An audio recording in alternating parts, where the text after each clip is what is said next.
ആരെയും വേദനിപ്പിക്കണമെന്ന് ഉദ്ദേശിച്ചിട്ടില്ല. അല്ലെങ്കിൽ തന്നെ ഒരു ഉറുമ്പ് കടിക്കുന്ന വേദനയില്ലേ, അത് തിരികെ സഹിച്ചാൽ എന്തരാണ്? നഷ്ടപ്പെടുന്നതാണെങ്കിൽ വെറും ഒരു തുള്ളി ചോര, ഒരു തുള്ളിയൊന്നും ഇല്ല, അരത്തുള്ളിയൊക്കെയാണ് നഷ്ടപ്പെടുന്നത്. ഈ അരത്തുള്ളി ചോര വെച്ച് നിങ്ങൾ എന്തിനു കാണിക്കാനാണ്? നമുക്ക് കപ്പയും മീൻകറി ഒന്നും തിന്നാൻ പറ്റൂല, പൊറോട്ടയും ബീഫും ഒന്നും തിന്നാൻ നമുക്ക് ദഹിക്കൂല. നമുക്ക് ആകെ ദഹിക്കുന്നത് ചോരയാണ്. അതുകൊണ്ടാണ് അത് കുടിക്കേണ്ടി വരുന്നത്, മനസ്സിലാക്കണം. വേറെ ഏതൊരു ജീവിയും കൊല്ലുന്നതിന് മുമ്പ് നിങ്ങൾ ഒന്ന് ആലോചിക്കും, കൊല്ലണോ, ഒരു ജീവനല്ലേ എന്നൊക്കെ ആലോചിക്കും. നമ്മളെ കാര്യത്തിൽ മാത്രം അതൊന്നുമില്ല. ഒപ്പന കളിക്കും പോലെയല്ലേ കുടുംബക്കാരെല്ലാരും കൂടെ സന്ധ്യയാകുമ്പോൾ മുറ്റത്തിറങ്ങി നിന്നിട്ട് അടിച്ചടിച്ച് കൊല്ലുന്നത് നമ്മളെ പിള്ളേരെ.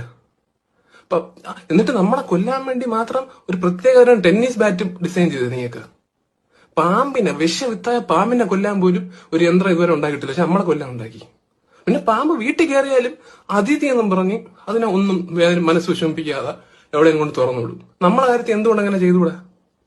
നമ്മളെ കാണുമ്പോൾ നിനക്കൊരു പിടിച്ചിട്ട് ഒരു ഡപ്പിയിടാത്ത അടച്ചിട്ട് വല്ല പോത്തിനെ വളർത്തുന്നിടത്ത് അങ്ങനെ ഉണ്ടാക്കിയാൽ നമ്മൾ അതിന്റെ ചോരയും കുടിച്ച് അവിടെ കിടക്കൂലേ?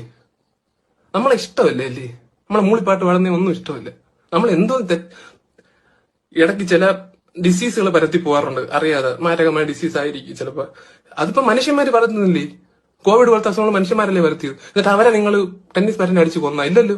കണ്ണിൽ ചോര വേണം. എനിക്ക് കുടിക്കാനല്ല, അല്ല